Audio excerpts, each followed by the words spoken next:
Music photography is it's the one thing that I get back to all the time.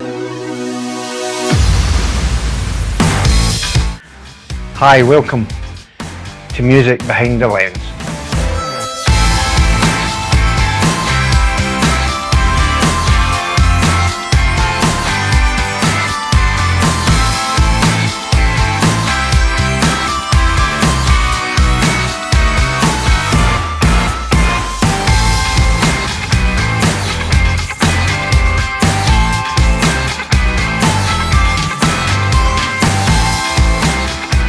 Hi, welcome to Music Behind the Lens. I'm your host, Marc. Hi, welcome to Music Behind the Lens. In this episode, we talk to Norwegian photographer Ole Hagen, who's a Getty Image photographer whose images have been seen all around the world. We chat about photo contracts, and we also talk about his 5 definitive images. Sit back, relax and enjoy the next hour or so while we talk about music photography. Welcome to Music Behind the Lens. Thanks for having this interview with me today, Ole. It's absolutely a pleasure to have you. You remember the moment photography became more than just a hobby for you?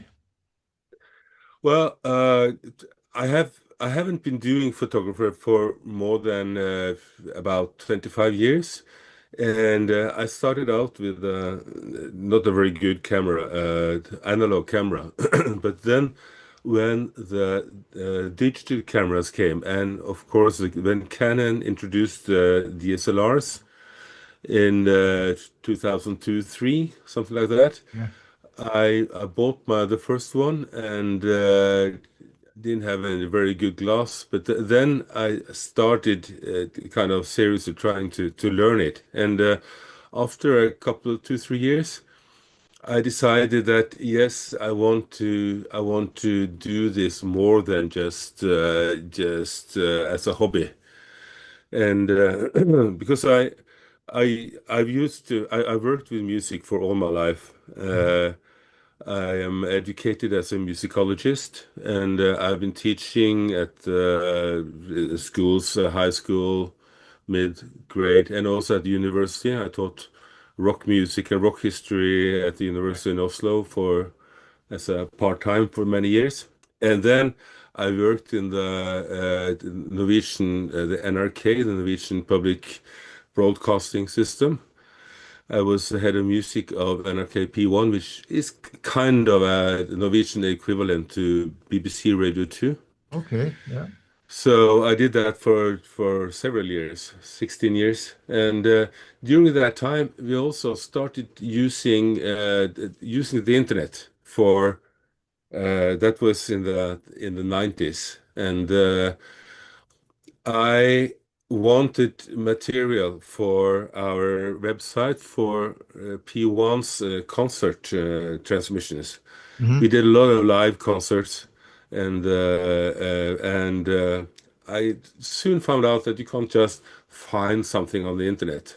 Right. So I tried to to take photos of the concert where we recorded them. I was myself, and then that kind of built on itself. So that was my intro to the concert photography, and I was 50 when I actually got more seriously into it. So after 2006, 7, 8, I've been really, really dedicated, and more during the years. Right. So I don't know how many, 300 concerts a year, the last years. Right. So it takes a lot of time, but I'm retired, so I don't have to get up in the morning like It most does other make it a people lot do. easier. It Yeah, it makes does it a make lot it easier. easier, yes. Yeah. So I worked at the radio station. I changed job at the corporation, worked more with music rights the last 8 years, but I did it beside my regular job, Right. but it took more and more kind of focus for me, which I liked. I didn't really go out and promote my photos until I retired from the broadcasting in 2016, 17, Hmm. because I didn't want to, the conflict of interest and all that stuff. Yeah. So so that's actually when I started seriously doing it. It was almost 10 years ago, and then Getty approached me in 18 and asked if I wanted to shoot concert for them in Norway. And from there, I've been shooting for them, mostly concerts. I do some royal stuff, and now with this court case going and the stuff with the royal families, then several of my photos are being used in Right. Yeah. mostly in the German German magazines. Yeah. But Oh, right. yeah, that's an added thing. Yeah. I know. I think it's just nice seeing your images there. And um, can you remember the first time you stood in a photo pit? That yeah, I think I do. That must have been in the late 90s. Right. Uh, Probably maybe for Lou Reed or someone others at the festival. And no, wait a minute. That was in 95 at the Glastonbury. I Ah, was a guest of BBC International, and I was in 95 and 98. 95 was beautiful weather. 8 was the most shitty weather you could think of. The rain, and mud everywhere.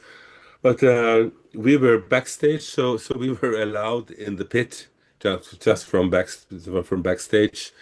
So I think that was maybe the first time I was in the pit, and then that has been more or less where I am at concerts since then. okay. It's about 30 years since I was in the pit for the first time, and since then I've been there. That's more or less where I am at concerts. When you've been in those pit all those years, is there any standout moment in the pit that stands out for you? It's difficult to remember because I I have lost count of how many concerts I have photographed. I know that I have been to photographing and also attending about more than 300 festivals Right. during the years. Hmm. And for the last 5 to 10 years, I've been shooting between two and 350 concerts a year, Wow. and I Yeah. and I attend between 10 and 15 festivals every year. So I can't really remember specific times in the pit, but what you talked about etiquette, I am very much concerned about that because Mhm. we have um, we have a very good relations with music photographers here in Norway, and since I shoot mostly in Oslo, we are a group. Let's say we are a kind of a nucleus of five, six, seven photographers, Mhm. and a looser bunch of all together 10, 15. And we meet very often, and we behave very well together. We take Right. care. We don't bump into each other. We don't go and raise, the camera up Yeah. like that. When Yeah. you stand in front of the stage, you go behind the others. Hmm. You don't hang over the stage when it's a typical wide angle concert. If you hang over the stage, well, then everyone will have you in their photos. So, Hmm. and we try to talk to the newcomers and teach them Hmm. the how we want it to be, Hmm. and it works quite well. We have a Facebook group Right. where we discuss things. We also have managed to have a unified stand against photo contracts Yeah. during those years. Yeah, we can, if you're interested, we can talk more about that, but that is also something. So when artists, when we hear that they have a contract, Hmm. the venues and Live Nation and the others that are our contacts, they know that none of us will show up. So what Right. happens is they tell the artist that well, if you present this contract, none will be there. So it's up to you if you want press, want Mhm. photographers or not. Yeah. And most of them just put them away. Most of them. A few Mhm. do have them. There was one last week that I didn't get to shoot, not a very important one. But in general, it's very few and much fewer here than in other countries because we stand together. We have kind of I would say it's our social democratic tradition in Yes. Norway that also helps here. I know that people say that I won't say which countries, but colleagues from other countries say that this is a totally different atmosphere in Hmm. here in Norway than in the pits that where they shoot mostly. Yeah. Yeah. We're experiencing that over here. It's maybe a question that you'll be able to answer me because you're more knowledgeable on it. But some of them I find they're all written in American law, but Yeah, yeah. it could be wrong. But then you're in different countries. Shouldn't and then I look at some of them and they're trying to fine tune them. They've probably just been the manager that's wrote them, and there's been no lawyer involved. I have very strong say feelings about those contracts. Also, and when you mentioned Naomi, I know her because her and an American photographer, Gary Miller, Yeah, and yeah, me, we were Gary, yeah. supposed to have we were planning to have a session on at Sapa Southwest some years ago Hmm. about contracts. But we didn't make it. They weren't interested in it, Right. so it didn't happen. But I had some very good discussions with Naomi Hmm. before that, and I think because my last 8 years at NRK, I worked with copyright lawyers at the company, Hmm. and we held courses together. I was kind of the music person, and they were the law persons. And I've also, after or just when I was the half a year before I quit there, I got a 20% position at the university Wow. teaching music business. Yeah. And I did that until 2 years ago, and I do guest lectures about copyright and music rights for All right. at other places. Hmm. And so I'm certainly more interested in this than the average persons, and I totally agree with you. uh, Too many artists, they don't know anything about copyright. Yeah. They don't know anything about their own rights. Hmm. And they probably, many students and also musicians, they break the law a lot of the time without knowing it. I also teach photo rights Right. Yeah. because what can you can shoot whatever you want, but you can't use it to whatever you want. Hmm. Hmm. You can't take photos of children without or Yeah.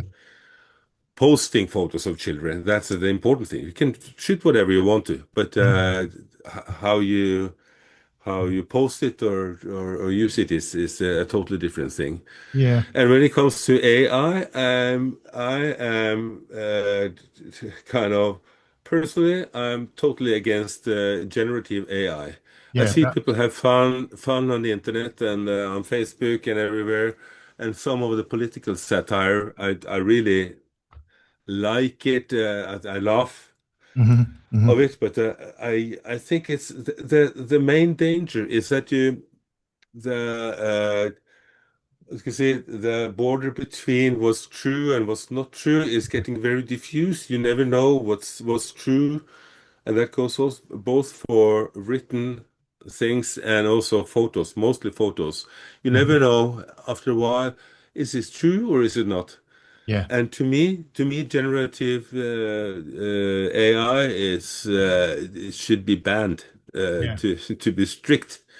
Hmm. And also, I think it's very unfair you know, if you talk about music, which you shouldn't spend too much time about, but if you talk about music and the AI generated music, Yeah. that's a hopeless thing. I can Mhm. understand Spotify because they make money from it because they don't have to pay the right holders. They pay Mhm. the record companies. The record companies make money because they don't have to pay the musicians. Right. And so publishers also make money because so it's a totally hopeless thing and of course the law is lagging behind because the law Yeah. takes time to evolve and technology is driving on and when you see the way big business have the way what they can do in the United States where they are kind of helped Mhm. to do all that stuff. It's the losers are first of all the artists, the creatives, Mhm. and then the general public. Yeah. Mhm. So that's where I stand, and I choose to have a very strict kind of stand on this. I choose to do Yeah. that. I can see the gray areas. I see that, but for me, it's easier to be very strict and then just say no to that, and that goes also for the contracts.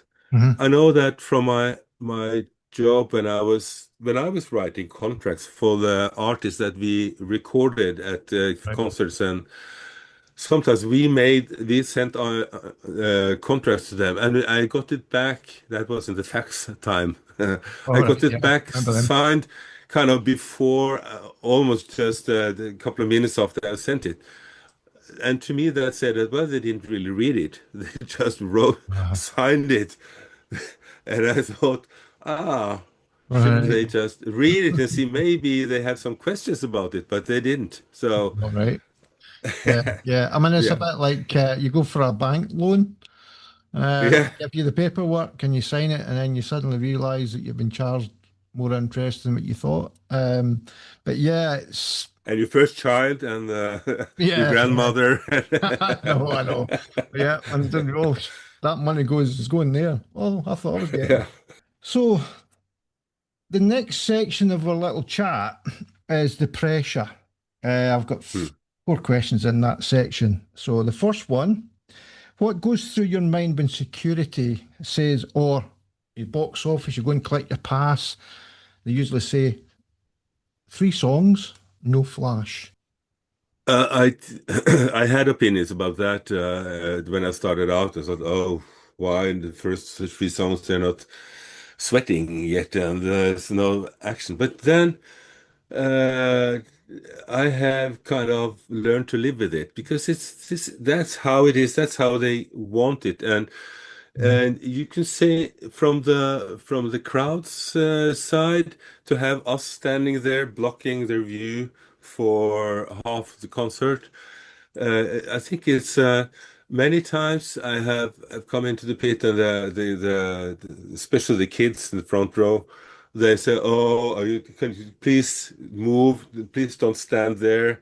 Mhm. And Yeah, and then I can tell, well, we'll be moving around. We'll only be here for three songs, so I promise then we're out. yeah. And they accept that. So from that perspective, they have paid to see their fans. For us, this is, or for me, some of course sometimes I shoot my favorites, and I'm very happy to be shooting that band. I won't deny that, but Mhm. many times it's one of many, and they might be static. I shot the band Bell and Sebastian. I shot them Mhm. last night. All right, yeah. Great. Oh yeah, yeah, great band. They're also playing tonight in Oslo, and they're a great band. And so, but they're not very lively on stage. Yeah. And they have that, that the blue, the light, Mhm. the blue magenta Yeah. with haze Hmm. on top, Yeah. and some backlight, Yeah. and I thought, well, I did the best I could of the first three songs, and I'm happy. Also, also because I always edit everything and send to Getty before I go to bed. Right. So I go out. I'm out 2 hours from my. I drive from home and until I get home, and then I spend 1 or 1.5 hour editing and putting it up to Getty with the metadata and everything. Hmm. And I'm happy to do that because then I can go to bed in reasonable time. Hmm. So for me, it's three songs. It's okay. I did shoot a punk band many years ago, and their songs were 1 to 1.5 minutes long. So 4 minutes, then we're out. Yeah. I felt a little bit cheated there. Yeah. I mean, it's something similar. I remember at the Transmit Festival, I don't know what year it was, but you get DJs on stage. And they Ah, say, and we all look at each other. Is that the first song? Is that the second song? Is that the third song? And you're looking for yeah, well, PR, going like this, right? It's time to go. And you're still, I'm thinking that's the first song. And you're just going click, click, click, click, click. I'm not, and I'm not very happy to shoot to DJs because I think it's boring. Oh, It's it's a light effects and everything around it. That's the yeah. only interesting thing. But that's no. But I am. I mean, usually you get 50 minutes plus minus for those three songs, Mhm. and I can manage to shoot seven, eight, 900 photos in that time, maybe a Yeah. thousand. Hmm. So I can't complain about that. And yeah, all my photos are, except for a few, are taken during those first three songs. Right. I have a few bands that I know that I'm allowed to shoot more. Hmm. I've been shooting whole concerts. I end up with a couple of thousand photos, and I go through them and see that, well, maybe I got one or two or three that were kind of that I couldn't get from the first three songs, but in general, it just gives me a lot more work. Yeah, it does. I mean, I remember at Yeah, the Wine Festival, Brian Ferry, we shot yeah, Brian Ferry was headlining, and he told us we could stay in the pit for the yeah, pit. And we were like, we all look, I think it was song six, we all looking at each other going, and Brian yeah. Ferry doesn't exactly move a bit. I So mean, it's like, yeah, yeah, you have seen all his moves during those first. yeah. And then because sometimes I feel when you're shooting from the crowd, you're getting such a good atmosphere. I love those shots where the lights just fading and it's all silhouettes of the crowd and the band's Hmm. sitting up. That's just one of the images that I quite like. I was just moving on to that next question. That's why I brought that up, because have you ever missed a shot that you were waiting for? Or is there any specific shot that's went, wow, that's I need to capture that. Even if it was within the three songs.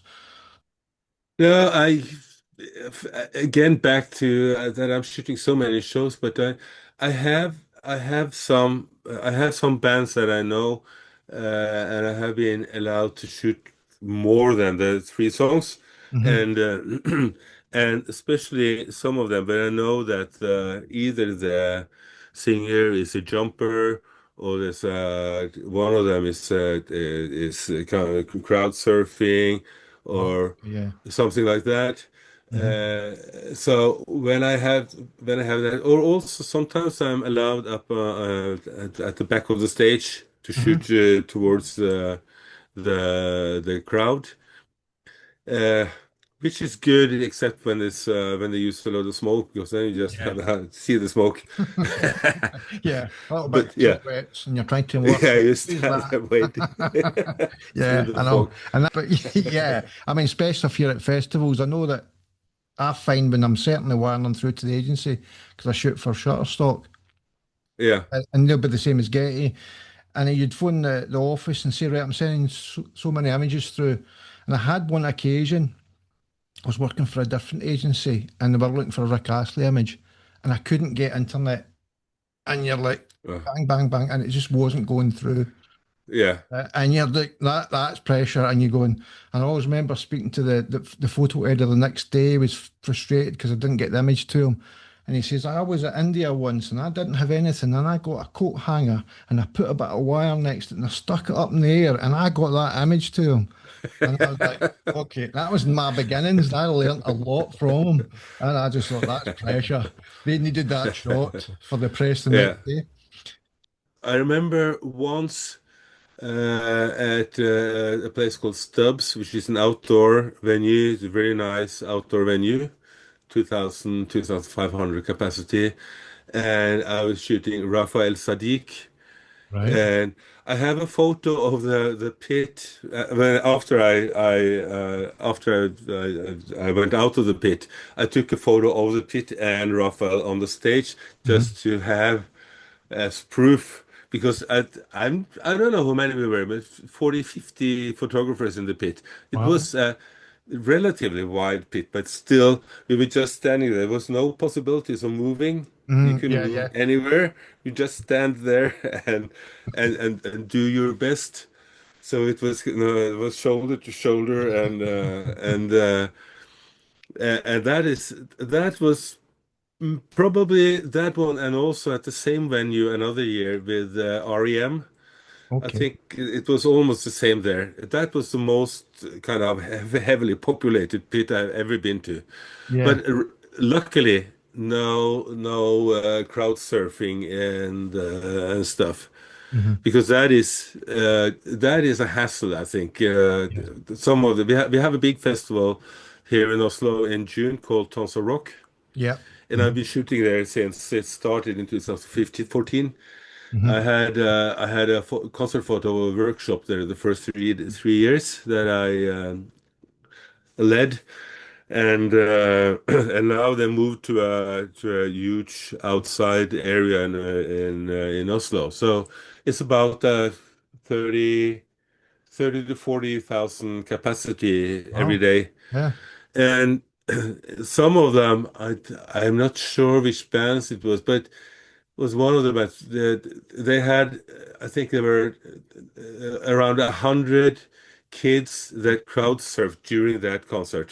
Right. And Yeah. they crowd surf onto the pit, Hmm. get lifted over the barrier, and then escorted out. And usually, and sometimes it means that we have to go out of the pit before 3 songs Hmm. because it's dangerous for the security.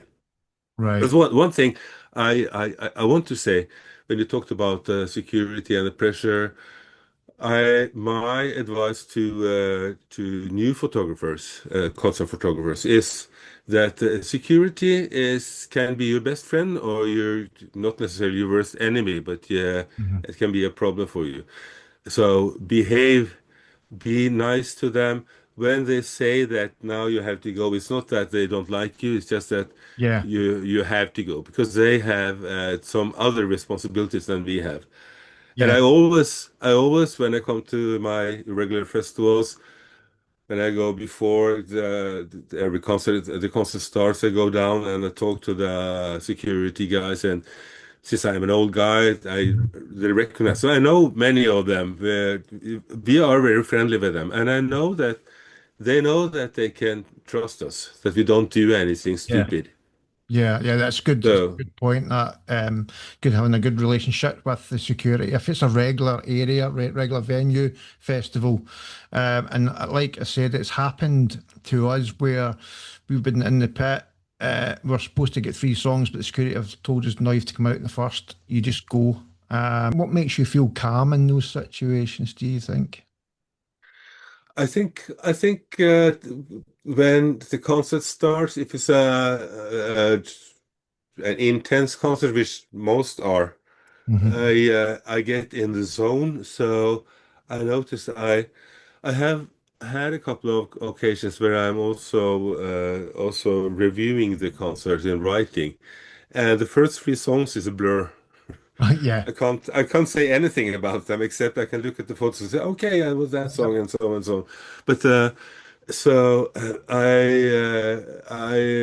I think the expression in the zone is the best Mhm. one because I not totally forget where I am or what I'm doing, but I try to I feel like when with my colleagues when we are not too many and the guys and girls that I know.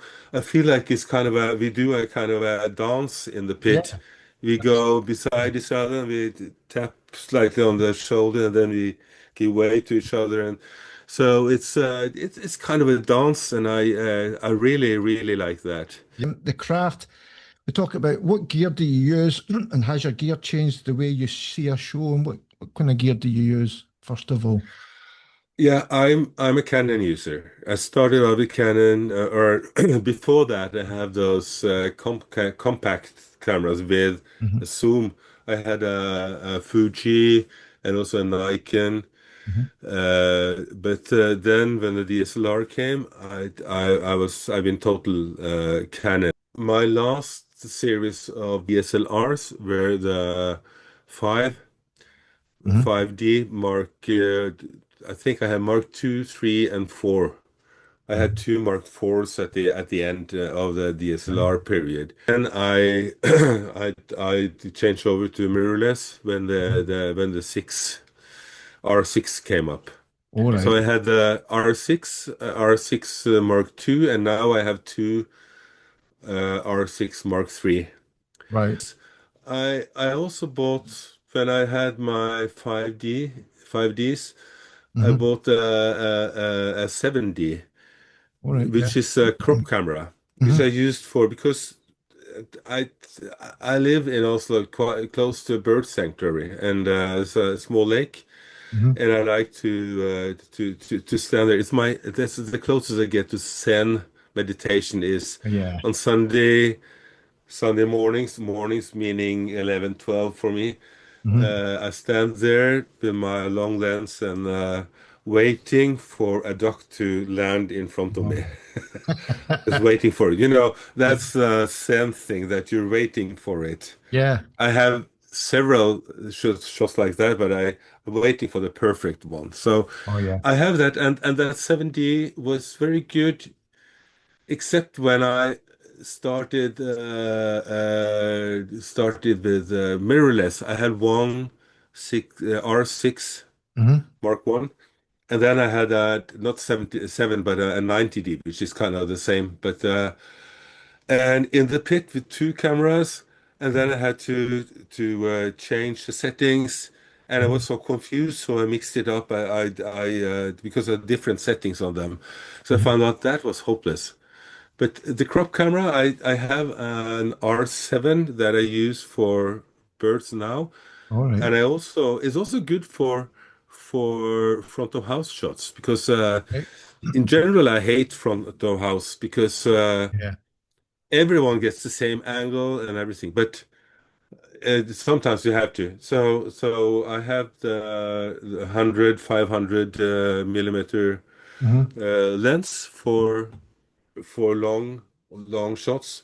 Hmm. And but my general setup at the club yesterday with Bella and Sebastian, I had a 1535, the Mark the 2.8 lens, and it's 2470 Yeah. 2.8, and I also have the 7200 Mm. 2.8, and those three lenses are the regular lenses that I use. Right. If the venue is, I'm fairly happy with that. I see others, my colleagues, some of them they have wider ones. Some I have a fisheye, but there's a Sigma fisheye, 15 millimeter. Right. Yeah. I was Yeah, going to ask you that if you had a fisheye. I've yeah, got yeah, one recently. I'm still learning it. So, yeah. It's a nice one, but yeah. it doesn't like the. I have to work a little bit more to learn how to get it to fit Mhm. the mirrorless because it doesn't they don't like each other. So I have to put it on one shot and not servo and so on. So because it hunts all the time and that's Mhm. hopeless. Yeah. But When you first started out, you mentioned about the small cameras, almost like a bridge camera that you started, and then from that, have you seen your progress and how you've changed and how you shoot and how you think yeah, about photography as well? yeah, I started out more or less doing the stage portrait thing where I took kind of a portrait and I didn't take many shots of the band, and then I think it was 10, 15, 10 years ago, maybe something like that. I got a little bit tired of myself because Right. I was composing, with the rule of third, Mm. almost without thinking about it, and everything was kind of it wasn't bad, but I was getting a little bit bored, and Yeah. then I started out shooting wider Hmm. and also giving because I love editing Yeah. and having more so mid-tone, Hmm. showing all the stuff on the stage, showing Yeah. everything, showing the real thing, not only trying to blur out the background Mhm. and stuff like that.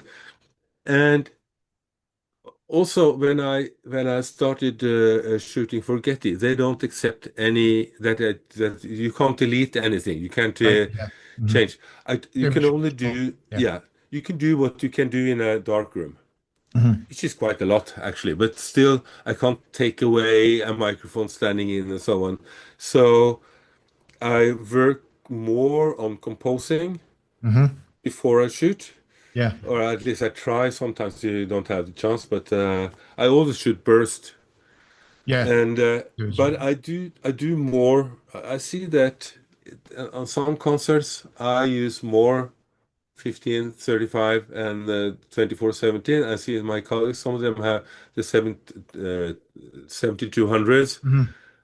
and I'm more comfortable to do the whole band or as many of them as possible. I try to get at least one or two shots of the whole band. Sometimes Hmm. it's impossible Yeah. because they use the whole stage and yeah. But like with Bill and Sebastian, there are 7, 8, 9 persons on stage, and so they're quite close to the end of Hmm. the pit, so you can't do it. But I have changed my style. Have changed from the kind of portraits to more wider. Yeah. Of course, I do portraits too. Some you can see some behind me Yeah. I can see here. them. Yeah. Hmm. Yeah, and it's nothing wrong with that. But Yeah. I've been much more happy about my own photos the last 10 years than I am with the earlier ones. Yeah. Even sometimes I go back and look at this. Well, it's not bad, but Hmm. not very exciting. It's No. what I think is boring. As I said, I love editing, and I do Mm. a lot of editing. I always shoot RAW. I don't shoot JPEG, whatever. Right. Yeah. Even if it's my grandkids or whatever, I shoot RAW, Yeah. and I use ACR, Hmm. the Adobe Camera Raw Hmm. plugin. I use that and Photoshop. Right. So instead of using Lightroom, because I started with ACR and Photoshop before Lightroom came out, and I didn't like Lightroom's. They had a very strict way of cataloging the Mhm. photos. And in the beginning, I think they may have changed, but I had my own system. I had kind of made my own system that I've been sticking to for the last almost 20 years. Mhm. And and so when Lightroom came, I was so deep into ACR that I didn't bother. Yeah. And what I did, which someone might say is kind of not stupid, but I go through the reel of the raw photos. I Mhm. import everything. I find the ones I like. I edit them and I Mhm. make a Photoshop file of them. Right. Yeah. I make a Photoshop and then I use kind of the serial numbering. So it's Belle and Sebastian, date 1, 2, 3, and so on. And when I have gone through all the raw photos and then I close ACR, I open Photoshop Mhm. with all those Photoshop files, and I do some fine editing on them if necessary. Mhm. And then I make a batch of JPEGs for my own files. Hmm. and then I go through and pick out the ones I want to send to Getty, and Right. then I make full-size copies of them, and Hmm. then upload them afterwards. So that's my workflow, and I've stuck to that for I don't know how long, but it works well. It makes it very easy to search for photos. Yeah. I can see also I have a special folder for Getty JPEGs Hmm. where I name them Bell and Sebastian Getty, and then the date and the number, so I Hmm. can see that, so I don't send photos that I have license to Getty to Right. anyone else. Right. That's a Yeah. danger. So that's my way of doing it. And as you talked about that, removing things, I think. I try to think very call it journalistic, Hmm. in that I want to show what as is. Yeah. Yeah. And And what I was just yeah, one thing I forgot. My philosophy when I edit is that I'm editing so it doesn't look like it's edited. right. Yeah. Yeah. That's my philosophy. That's a good philosophy. Definitely. Because it's like what the eyes see. You want to show what you're actually seeing in Yeah.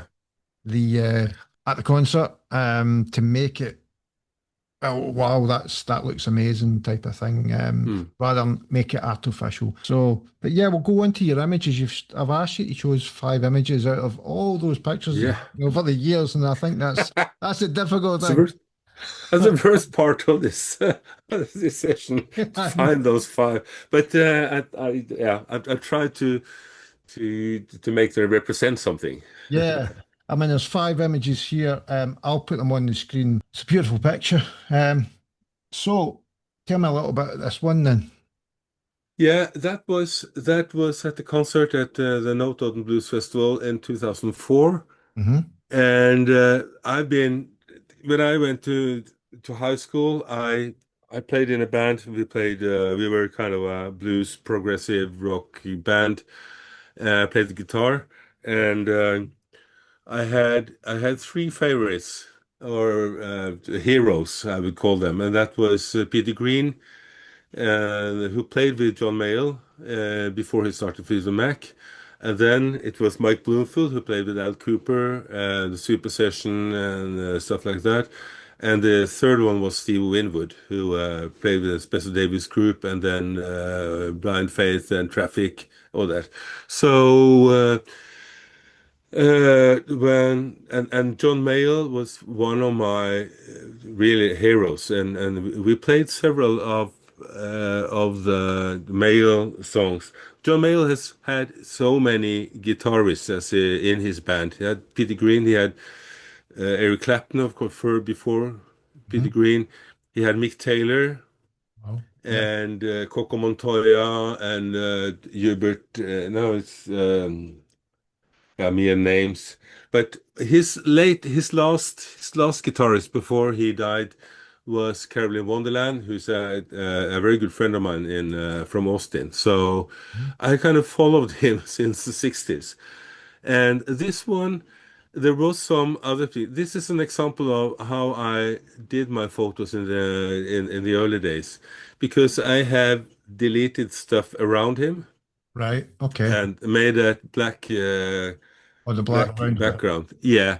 And this photo, at least some of the kind of language versions, this one is on Wikipedia, an article about John Mayall and the Blues Breakers. So I was very happy with it because it was sharp, and Mhm. his pose is as he was, and he was looking good at that time. That he was about 70 around there. Right. He was 90 or more than 90 before he died. Yeah. So and he played up to the last time. The last time I saw him was in 2019 in Malaga in Spain, Mm. and that then he played with Caroline Wonderland. So I've seen him the first time live was in the 90s, and then I've seen him several times later, and I was so happy with this one. And this, as I said, this was the first one where actually Wikipedia or someone from Wikipedia contacted me and asked me if we could use it, and Yeah. I was skeptical to the Creative Commons license that they used, but I said, okay, you Yeah. can use this one. Hmm. So, so that was kind of the first time I think that I got I would call it some kind of recognition Yeah. for my photos. Yeah, Yeah. I mean, it's one thing. It is tack sharp, and I looked at it, and you've also got motion blur in there as well. You can actually see his right hand strumming the guitar, yeah, and he's got the emotion. He's listening, and he's getting right into it's you can tell that he's really enjoying the performance, and he's playing his riffs and his guitar as well. it was an attempt, and it was good. And I know some people they don't like that it's you can see the movement, but I like that. I generally shoot at lower shutter speeds than higher just to get some movement. Hmm. I mean, So, but anyway, yeah. a lot of the new mod we talked about the new modern pictures. A lot of people, there's a new thing, a new trend going about where you do get motion blur, and a lot of them are shooting the the artist actually moving, and they're almost blurred, but still having Yeah. a little bit of sharpness round about the edge and all that. So yeah, that's a beautiful shot, and the lighting is just really good. Yeah, I take it there would be some lighting coming to the front, or was it coming above them, or was it just a little I bit? think it's above and to the side Right, and yeah. front, but Um, and there was no smoke there. yeah, well, that's what we don't want. Well, smoke is good sometimes, but sometimes Yeah, it's just a hassle. It's yeah, yeah, definitely. We'll move on to your next one, which is yeah. one that's got wow. That is Oh, unfortunately the you see the flame is the highlights are blown and yeah, just up, but I like it anyway because this was during the pandemic, and right, it was I think it was in the fall of 2020, and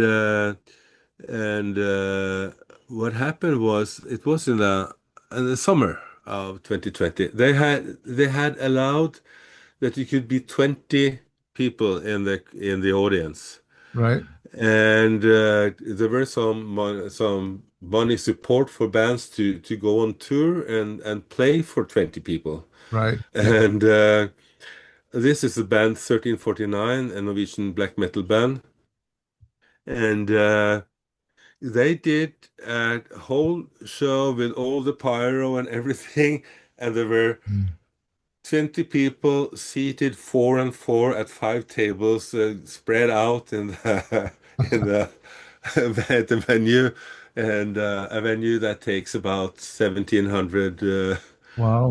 but it's packed,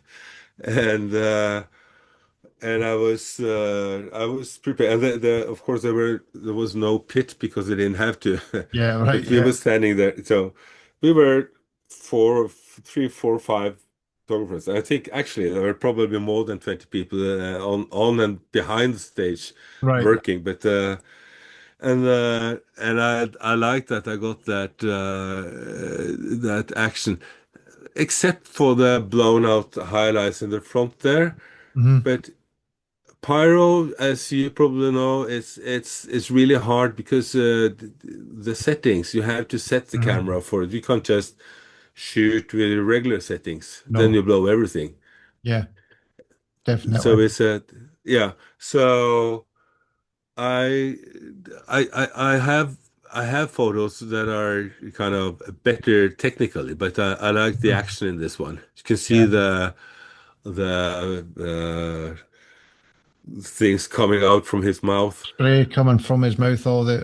Yeah, I don't spray. know if that's is it paraffin or Yeah, it's paraffin. I think there's paraffin? paraffin that they Yeah. use. It's just amazing, just the flamethrowers and the heat. You'd have felt the heat coming off. I'd be, Oh oh, yeah, yeah. Oh yeah. melt my So camera. yeah, Oh, my camera's melted. Oh my goodness. Oh, my hair. Where's my yeah. hair? My hair. Well, still, I have been too Yeah. close to probably. Oh, uh, the thing is, you do feel the heat coming off the pyros because I've seen me stand and the security saying, "Stay back, just stay there." And Yeah. next minute they come on, you can just feel the heat, and people don't realise that how warm they can be. And if there's heat Really, really warm. Yeah. and he's spraying flames towards you, you're like, oh, singed Yeah. eyebrows, hair gone, you know. But no, that's good. It's wonderful, and it's like I don't know if is it raining as well, or is it just that's just the spray because you've captured all that within the flames as well. But I wasn't too sure if it had been a little bit of rain, but um, was that an I think indoor? they have I think they have control of how they use the flames and everything. Right, yeah. They do that for every concert. They start every concert with that, or at every concert I have seen with them, they start with doing this. Right. So, but no, it's spectacular. That's one of the reasons I really like black metal bands Mm, because sometimes there's so much smoke and there's backlight and there's strobes and it's but I really love the challenge. yeah. I get frustrated many times, but in general, I really like it because yeah, it's visual. It's much more visual than many others. Yeah. Hmm. No, it's a tremendous shot. It's certainly a good one to be selecting. Um, let, let's go on to your third one. Uh, Yeah, all right, yeah. that's a special one because that is the drummer Paolo Vinaccia. This is from the Norwegian Wood Festival in Oslo in 2017, and he was diagnosed with cancer in 2009, and he had several setbacks, but he was still alive. And on that concert, he was. Uh, they were celebrating Jimi Hendrix. I think was it Electric Light, his first album. It was 50 years since his first album, and they had him on drums, a bass player, and a guitar player, and then they have one solo guitar player for each of the Right. songs on that album, playing that. Hmm. And during the concert, he had arranged that he proposed to his girlfriend because she All was led right. up on stage, and Oh, he proposed to her, and she said yes, and then they had a priest right. that was there. All So right. he Yeah. married them at on stage at that, and it was a very emotional moment. And I knew him Right. not very well, but he was a fantastic drummer. Yeah. And I think the first time I met him was in '83. He came to Norway in the late '70s and was already a very good drummer, and he was also a producer. And I was producing a demo in a studio of a band I knew. And Mhm. then they had got a new drummer, which was Paolo, and I was like, okay, I'm going to produce him.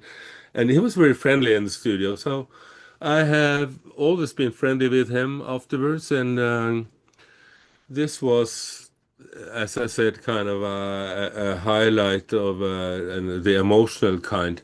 And he died 2 years after. Oh, And there is a documentary that was made about him called Mystery Man, because he was a character, he was right. Yeah. a larger than life guy. Yeah. And several of my photos, I think this one also is featured in that documentary. All right. So Yeah. that was kind of so it's not a typical concert photo, but it was taken during a concert. Right. Yeah. I mean, you can see the emotion in Yeah. her face and her as well. Um, Oh yeah, yeah. you can really see it. She Just she didn't know about it. She didn't know about it. yeah. So I was sick because I was a photographer for the house photographer for the festival. So I got the tip that be ready. Yeah, I mean, sometimes we, as photographers, we do get that, or we get. a Yeah. guest, and you're like, oh, frantically getting your cameras ready, and you think I've got everything ready. But you just capture that shot. I just love the smoke on the other side as well. Yeah. Flowers, it's always reaching out. The intense emotion, even though she's looking away, I think she's holding on to his heart. And I love his Yeah. t-shirt. Normal people scare me. Yeah. I love that. I think it's That's just, one reason yeah, I chose it. yeah, Uh, he has another one and another shot I talked to him. I think it says old but not dead, yeah, or yeah, not dead yet, or something like that. So no, he was a character, and I'm very sad that he died. yeah. And he's been drumming with, I mean, mostly jazz people like Terje Rypdal and Palle Mikkelborg and so many others. And it produced a lot of albums. Mhm. And he had a very fantastic kind of way of playing. That Mm. was very personal. Yeah, and I think So, as photographers, I certainly always look out for the drummer. He's more yeah, active as well, and yeah, the way in the dark, it's more of a challenge. And yeah, to be fair to them, a lot of them do say they don't get captured as much. yeah, So, and you'll find that a lot of them, especially their expressions in their faces as well, yeah, yeah, it sticks. And just to get that, yeah, some people say, well, what can I do with a drummer? Well, just watch for the sticks, look for the yeah, emotion in the face, and things like that. That's just absolutely brilliant. I mean, he's holding the ring box as well, isn't he? I can clearly see that. Is that a ring yeah, box? yeah. Yeah, He does. yeah, that's No, it beautiful. was very special happening, Yeah, and he wasn't too sick at that time, but he got right. worse after. I saw a concert with him after, I think the year after, and he was really, really low there. And then he died Mhm. in 19 in the summer. Oh, So okay. too Yes, bad. beautiful picture. Yeah. So, next one is exciting me. She's certainly popular at the moment. She's Yeah. big queen singer. I haven't photographed her, but I think in the early stages I had an opportunity, and I'm going, "Who's Ray? Who's Ray?" That was like, and that's a beautiful shot. I've seen a lot of Yeah. recent ones, people, but that's a standout for me. Yeah, I was very happy with it. I've shot her twice. Hmm. I was hoping to shoot her actually a month ago, but I was declined because they only allowed very few photographers, and obviously they didn't want Getty there. So Hmm. that happens, It but does. that's how it is. But this is from let's say that's from the Øya Festival in Oslo. Okay. I shot it the same summer. That was 24. I Hmm. shot it the same summer in June in Bergen, and they were okay, but not the same kind as this because I really love Yeah, the color here. stands out. And the light is was so good with this is obviously not late at night. This is my favorite time of day, which is in Norway. It's like 6, 7, 8 in the Yeah. summer, Mhm. the golden hour. Oh, And no. Yep. when you get the mix of the natural light and the stage light, when they play together, that's perfect. Yeah. So and the way she held up her phone, her microphone, you know, sometimes you know that yes, no, I got it, I got Yeah. it. I mean, even the So smoke in the background, just silhouettes, it just gives a nice background as well. The yeah, drummer in the background as well. Yeah, it's just a lovely pose. She's a beautiful girl to photograph. Just the hair, um, nice colours. yeah, Um, I and I really like her music because I was lucky to shoot Amy Winehouse in 2008, I think, in Austin. And she was supposed to play festivals the summer, the year after, some, and she canceled everything. And then after that, she died. So, oh, and I think Ray is kind of a polished Amy Winehouse. right. and Yeah, I can music, and her pose and her presence is so it good. does actually, when you say that, she does remind me of it. I'm not sure if she has got a connection to Amy Winehouse as well. I don't know. I don't I'm know. not sure, but fun enough when you say that, that's the first person I think of when I hear her or see her. Yeah. She's a stunning artist as well. Um, but I haven't captured her myself. I would like to. I've had opportunities to apply for it, but I just haven't done it yet. Yeah, Uh, you should try it. yeah, yeah, because But I think recently one near at Glasgow, I think there was only about three photographers who were in the yeah, I understand, but um, photographers that I see getting it, I don't know if it's just blogs, but not so much Getty or any yeah. Shutterstock or agencies. So if I was applying through the agency, I don't know if I would get it or not.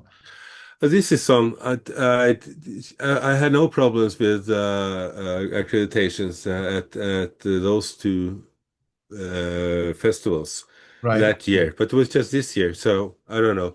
It's a difference between festivals and venue concerts. I think when they're on tour Hmm. Hmm. with their own show. But sometimes I'm declined, sometimes I'm allowed. It's as it is. But this one is on Getty. Right. Okay. Right. We'll move on to the next one. I've got a couple of Yeah, questions we'll fill in after we see the images. Um, okay. yeah. Brilliant. This one. Hurrah Torpedo. Hurra Torpedo. This is Yeah. I like all. those guys. I like when he's trying to. It's the first. Sorry for interrupting there, but it's the first thing I'm drawn to is his bottom. But there you go. That's just me. A sense of humor, but yeah, I like you. Like They are, that's a part of it. They have those, those jumpsuits, and right. they're too small. All of them have those short pants, and it's kind of 60s, 70s, 80s style. And they call themselves a kitchen appliances band, and they play on stoves and freezers and washing machines and stuff like that. And still, they make music. The guy with a stick up in his Yeah. hand. Uh-huh. He plays on his left hand is a freezer where he has smoke On his. and light in it and a microphone. So that is kind of the bass drum. Boom, boom, boom. And and yeah, and they are a funny band. They played at this is at the Tons of Rock Festival, as I Right. talked about, and I was allowed up on stage because the guy on the left there, you just see his back. He's a neighbor. Right. I Okay. know him, and Mhm. they play in several different bands. They have a band called Black Debate. Right. Okay. A debate as in debate also, and that's a black metal band, but with humor, Right. with Yeah. Norwegian lyrics, and they open that festival every year. But Right. this was maybe the last concert with this band because they are exhausted afterwards because it's really hard work standing there. Yeah. It's just that. And I mean, what I like about the picture, it's make me look all around and looking for the different objects. I can see like the drum from a wash machine sitting down there, yeah, and then yeah, you yeah. on They put I them don't on one of them puts it on his head. right. It's just amazing. So it is. Yeah, and one bottle of beer and loads of water. So Oh it's yeah. who's drinking the beer and who's drinking the water. Well, he's drinking the beer and puts the water on top of his head because Right. it's hot. It's hot work, Yeah. Yeah. especially for him. He's a tall guy. Yeah.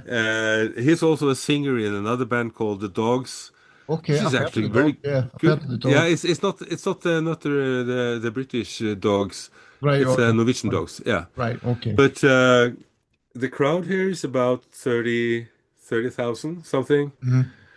and they're one of my favorite songs with them is "Total Eclipse of the Heart," Right.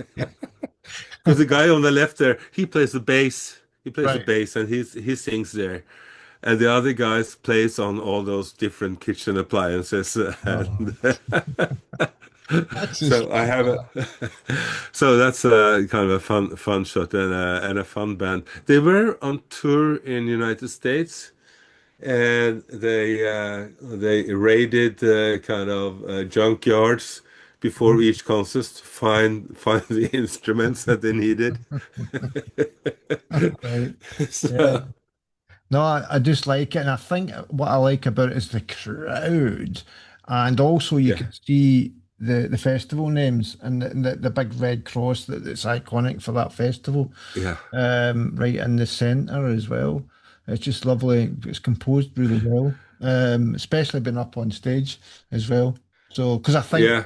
if you're shooting from the pit, yeah, you would still get all that bit of fun, Oh but yeah. having seen the crowd, and you can see some of them a lot in small. I see a little lad down there with a red hat on, and he's just got a lovely smile on him. Yeah, yeah. People are laughing all the Yeah, time, and I think uh, they do have a walkway. There's a walkway out. okay, I'm not sure if it's on the right behind that orange amplifier, right, but the guy on the right here, he was running out there, and he had a a waffle. right. I don't know what do you call it, and he was swinging it around and crashed it into one of the other things in tune with the music. Right. So, so they are very physical and very visual, and with those low hanging pants. I love it. It's like they call it. I don't know if they call it in Norway, but we call it the plumber's bum. Or, Plumbers from oh yeah yeah bottom, I get that. or the builder's bum. They call it a builder's bottom. Yeah. So it's like that. Yeah. But I think there's a lot of younger one generation to wear the pants, trousers, what you want to call them, halfway down the legs. So they tend to Oh show. yeah yeah yeah yeah. Yeah. That's So actually the prison yeah. style because Yeah. they don't allow belts. Yeah. That's right. Yeah. That's Sagging. brilliant. Yeah. So of the images we've just looked at, the five, or even any picture, to be fair, because I did ask this question to a prior guest, which one feels most personal to you? Oh, these are well personal. I think I would say a kind of quality wise, I Yeah. think the Ray photo is Yeah. probably the best. Hmm. And it's as I said, it's 2 years old, so it's not that old. Hmm. And I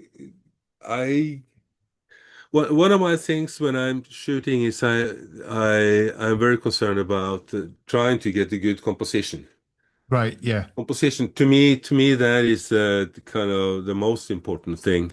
Hmm. And in this, I think it fit because you have they have those diagonals. You have her Yeah. arm, and you Hmm. have the other arm up there, and then you have the nice cable from the microphone, Hmm.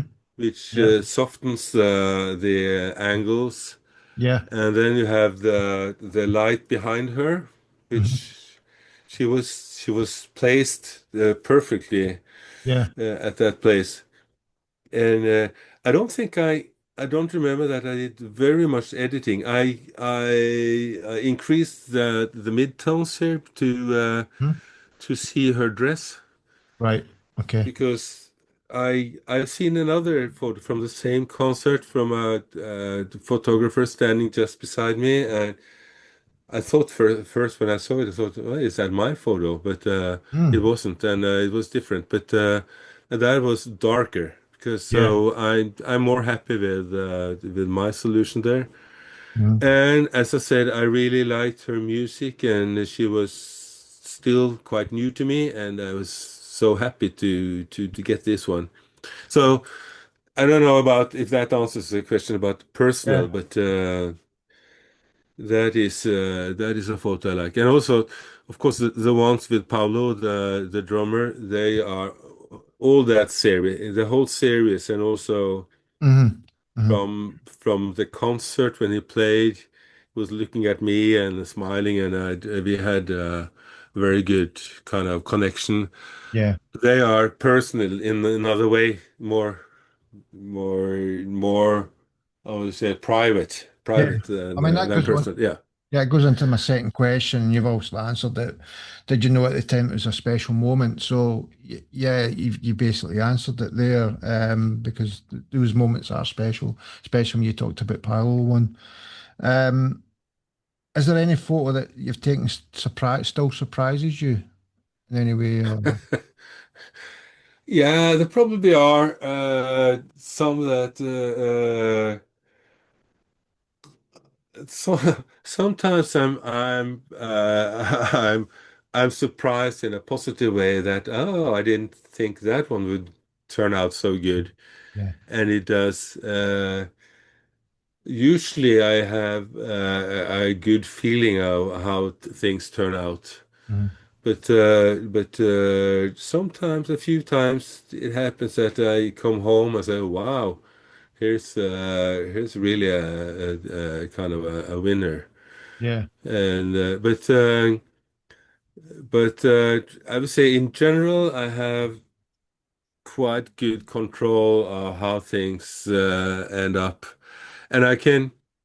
It's more that I can be surprised of the by the conditions for the concert. Yeah. On the in I mean, sometimes the light is so good and everything is so good that you just document, Mm. and other times you have to kind of work hard to get anything. Hmm. So that's kind of two different approaches. Yeah. But as I said, I shoot so much that it's sometimes a blur, and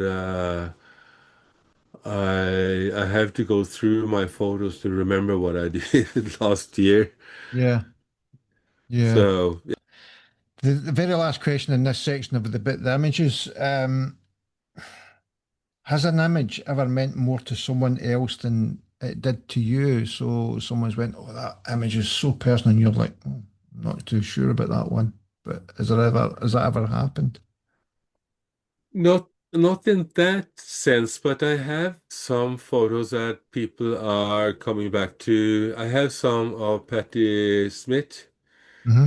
that I know that many people like, and some have also bought prints of them, Hmm. and because I think that goes to uh, some artists means they mean a lot to people, to Hmm. many some people, and people have a very strong relation with them, and I can have a kind of good relation or feeling about them also, but not the same as some of the crowd. So I have on some occasions away been giving away a copy. I never give away the file I print, Hmm. and also I have sold some. Right. Depending on who it is, if people I know and I know that they are very close to that artist, I don't charge too much. But Yeah. so it depends. But no, I can't think of any specific. Well, I have also one of Neil Young that I was reminded by a friend of mine. He posted a photo on Facebook of his living room with that photo up on the wall, Hmm. and reminded me about it because I know that he was very into it. So it's more like that. It's not that I don't post photos that or license photos that I don't like myself. Right. I also because of the Beyonce happening at Super Bowl. Mm-hmm. That year when a photographer posted some very unfortunate photos of her. Yeah. It's not that I am against posing or showing photos that are not necessarily too flattering, but I never look for those photos. Right. Right. I try to show kind of the best of people when especially, I mean, on stage. Why should I show bad photos? That it reflects badly on me too. But Yeah. Yeah. I try to show publish and show photos that are kind of showing the artist from the best side. Yeah. Mm-hmm. I have got a couple of times, very few times, a couple of times, I've got reactions from artists that say that could you please remove that photo Mm-hmm. because uh, I have sometimes, it's not very often, it's two, three times, but I think I know at one time I saw that, well, okay, I can agree. The other time I thought, well, I don't understand what's wrong with it, but some art maybe more the female artists, they are Mm-hmm. more concerned Yeah. about their look than we are. Um, how has music photography changed since you started? Uh, do I really know? But that's it's more of it. It's more of it. Mm. So and I've seen that. How can I post this? The the obvious one is that the newspapers don't use music photos as much as they did. The daily newspapers, they have stopped reviewing concerts. They only do very seldom. So Mhm. it's moved on to the blog sites Right. and to the internet and I, I think it's a difficult question because I haven't really reflected much about how it has changed. Mm. I'm more concerned on trying to evolve or myself and get better all the time, Right. Yeah. and or also getting more consistent when I'm shooting. Hmm. So that's that's easier to think about. But no, I think there's many people. I notice on Facebook groups that there are many new photographers. They are kind of dying to start shooting their heroes. Yeah. And I'm not very much into that. I don't really care. Of course, some artists are really nice to shoot, Hmm. but I have declined to shoot Rolling Stones one year because I heard they had a contract, Did and I they? was also asked to I was allowed to a meet and greet, and I said no to the whole thing. Hmm. And then just before the concert, I got a phone call that said that, well, they have declined, they have waived their contract. And I said, well, but now I'm at another festival. I was shooting Nine Inch Nails, and that was Mm. so much better for me. So I don't really, I wouldn't say I don't really care about who I'm shooting. Yeah. That would be a lie, but I can find much pleasure in shooting lesser known acts Right. different styles. I'm not only shooting one genre. I'm Right. a much more wider. Hmm. That's also what I'm listening to. I'm educated as in both classical and jazz music and rock and yeah, whatever. There's a couple of questions that I always miss out, and I don't always have to cover every single question. So, but before we go into the reflection section, the very last section of the thing, just one point of the industry. And the two questions I'm going to combine, it's around about, do you feel music photography is valued properly? Uh, and the one before that is the honest view on photographers working unpaid. Um, I kind of, Hmm. I kind of balance both there. So I just wanted to get your feelings on that. Yeah. First of all, no, no, I'm not sure that I think it should be valued better than it is because that goes back to the contracts and especially management and also record companies. They kind of panicking to have control on everything. Right. They are afraid of losing control, and so they want to control how we shoot the photos, how we do it, who are allowed to shoot, and all that. And I don't like that because I think that's kind of stupid. Hmm. Um, and when it comes to shooting for free, I've done that myself, Yeah. but I've been lucky that I've been, as I said, I worked at the radio, and I was the one negotiating with festivals. I was the one negotiating with the bands and the management and everything for Hmm. the recordings. And then I could shoot. Besides, I can shoot as a regular music concert photographer at the same concerts. Right. So I never had any problems, really problems with to be allowed to do it. And I can also honestly say that all my photos are legal, meaning I have been properly accredited for everything I've done on concerts. I never kind of published or showed any photos that are taken without being allowed to. Well, yeah, actually, I have two, three, four really bad photos of Tool taken from the back of the crowd because I didn't know. I wasn't around the pit when they were told that there was no photo of Right. the festival. There was no photo, totally nothing. And I was at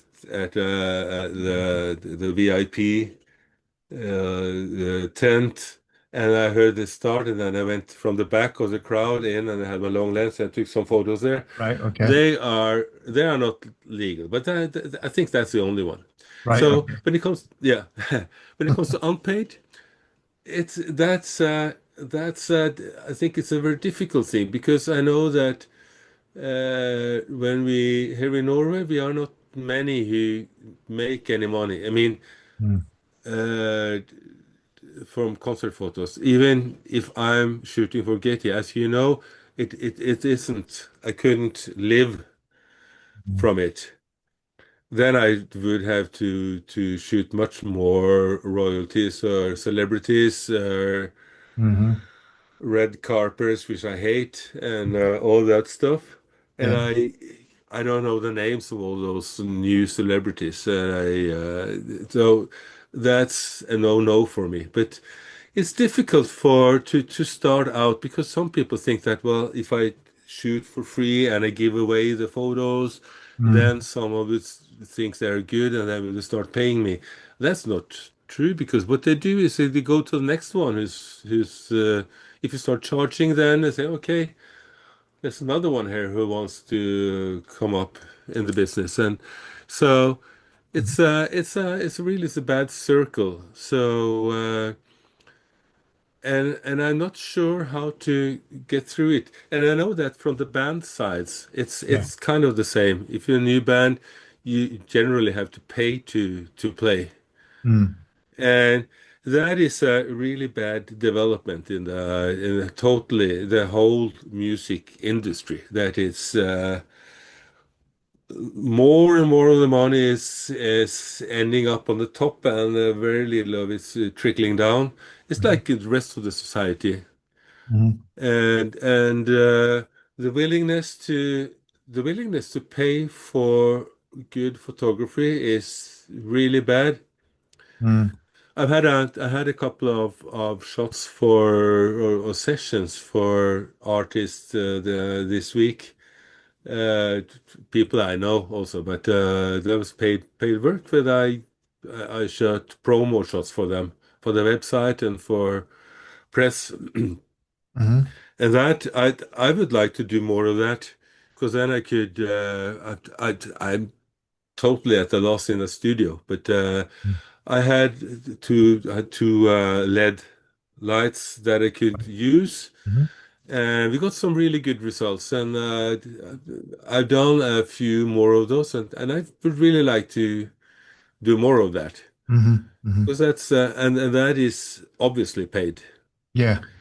But Hmm. I won't stop doing concerts, even if I don't get. I only get paid if the photos are used. And as you know, I have 17,000 photos on Getty, and I Oh, think I don't maybe two, three, four, maybe 500 of them maybe are used at the top. right. The Yeah. rest haven't been used. I haven't made anything from the rest of them. Yeah. But it's a long tail. The long tail is a good thing, and it's what do you call it? Mailbox money.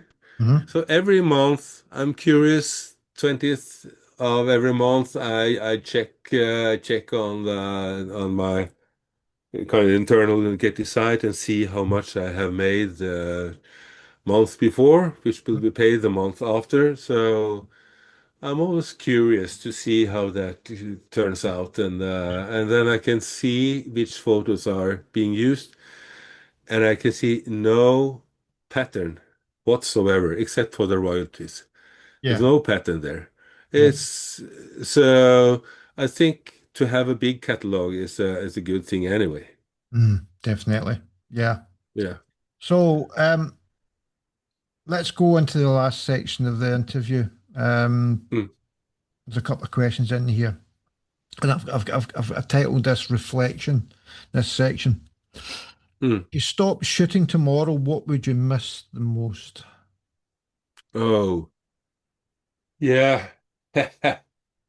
I would miss kind of the atmosphere. As I said, the rush of being in the pit. And I've been to some concerts without the camera, and I see, oh shit, I should have been up in the pit because oh, the light is good there. Oh, and so you know how that is. I maybe it's destroying the the joy of enjoying the concert as such. But I don't really think it. But I would miss that. I miss the very nice, what do you call it, the camaraderie between us Mm-hmm. Hmm. because obviously I'm the oldest one of our group, even Hmm. if there are a couple of almost kind of 60 and mid 60s, and the Hmm. rest are younger. But I like being kind of one of them, Yeah. not being not necessarily being the old and wise guy. I'm not that, but No. it's kind of I would say it might be I would say that I keep my head young Hmm. with doing this. Yeah. Hmm. I see people. As I saw, that's a quote. It's strange being the same age as old people, and I really feel that sometimes that I'm old, but I haven't grown up. Yeah.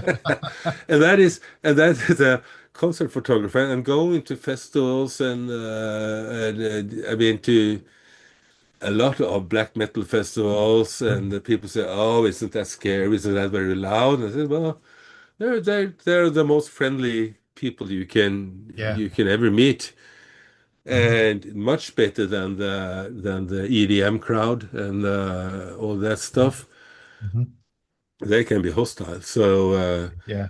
so I will miss the whole atmosphere if I had to stop shooting tomorrow. Yeah. This is the next question. This is probably me. I'm bad for this one. How critical are you of your own work? I'm quite critical. I'm not super totally critical.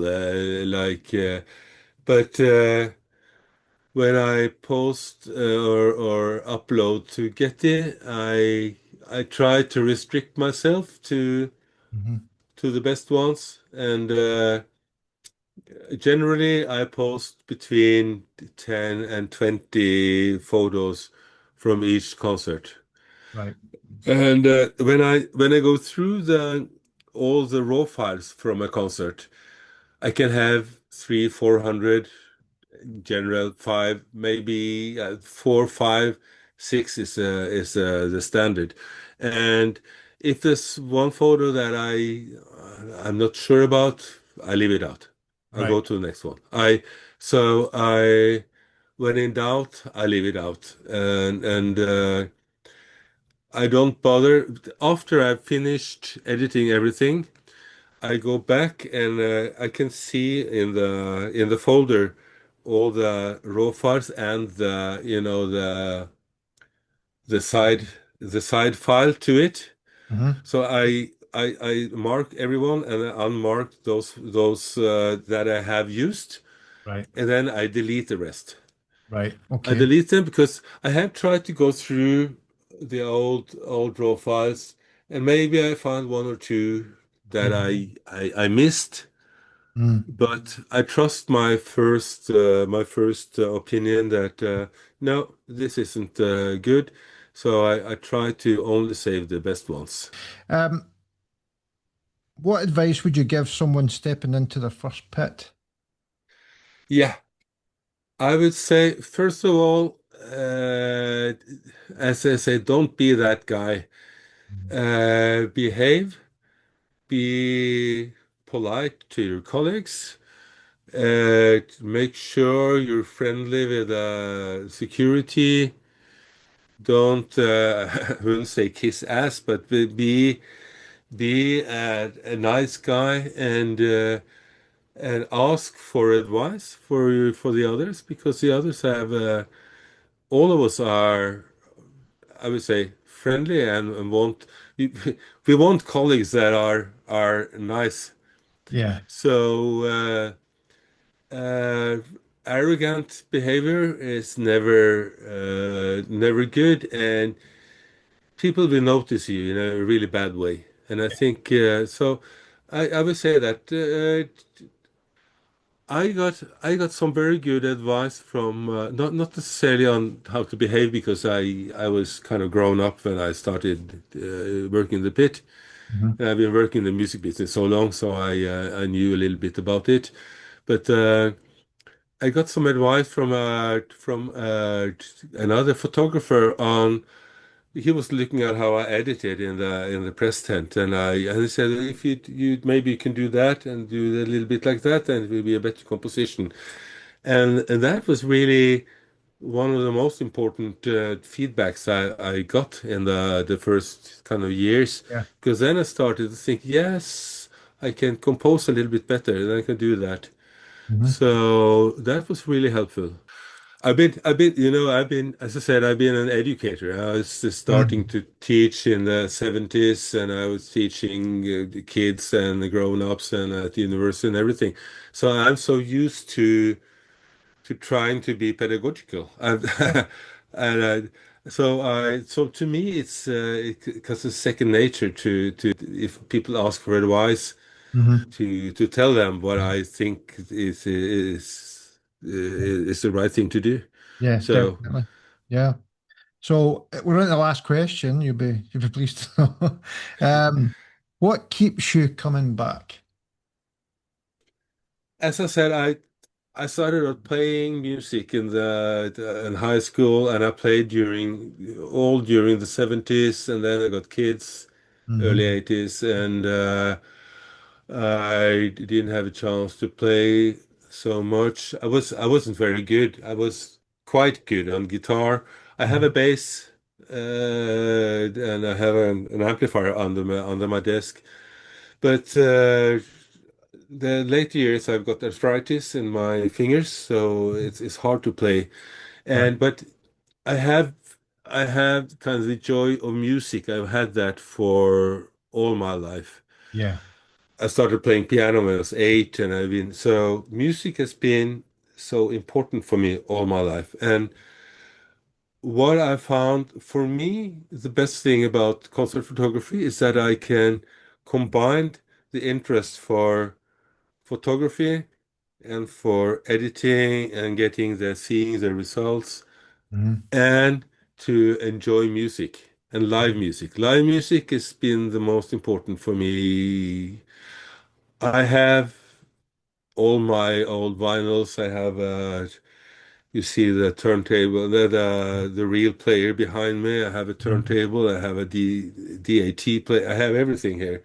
But I don't listen so much to CDs and to Spotify, or I going over to using Cobus because they pay better to the artists than Mhm. Spotify.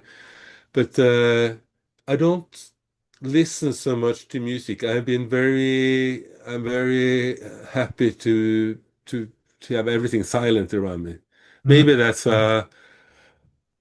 something being damaged by working with radio for 16 years that I had Yeah, to yeah. listen to radio and to the like my staff and everything, new records for everything all the time. I'm so happy to have to I can drive Oslo, Trondheim, 6, 7 hours without the sound. Yeah, yeah. And I love it. So, then going to see concerts, even if it's 3 songs or more, Mm. and at festivals with music all around me all the time, I love it because Yeah. so that is why I'm coming back. I'm sitting here and still a little bit sad that I'm not in Austin. I have got invites for different concerts and different things, Mhm. and I told them that sorry this year not, and but still Mm. I can live with that. There's Yeah. a lot of other festivals and concerts, so Yeah. yeah, Yeah. Yeah. I have another concert next year, tomorrow. All right. Yeah. Mm. Going into before we end as well, and it's a question that I did ask in my previous interviews, and although it's not in the question list, um, who do you think are outstanding photographers in this music industry? And is there anyone that you think that I should maybe reach out to and interview? Yeah, that's I've been thinking about that. I mentioned Gary Miller. Mhm. I like him a lot as a photographer and as a person. He's in the United States. He Yeah. used to live in Austin, but then they moved to, I don't know where he lives now. But I met him every year at South by Southwest. Mhm. I like him a lot. And like his style, he's also shooting for Getty. And actually, he shoots JPEGs.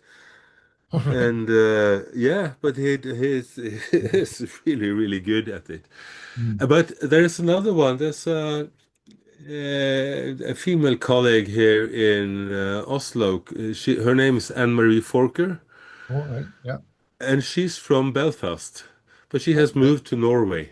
She lives here, and she's been shooting. I think she's been shooting for Marillion, the band, and Mhm. she's been shooting for others. And she's a really friendly lady, and she's really, really, really good. So I think should reach out to her. Oh, yeah. And you know Kenneth, and Yeah, Kenneth, you have yeah. yeah, Kenneth's agreed to come on the interview as well. Um, And also, you're 60. I will be 73 in 2 days. oh well, So you don't look it. You don't. no, well, I don't know if I thought you were in your 60s. yeah, but thank you, thank you. No, Keep it coming, as I that's say. yeah, But I will continue to shoot as long as I like it, and as long as I'm able to do it. yeah, So I have no plans of stopping. yeah. I mean, I do some other stuff besides also.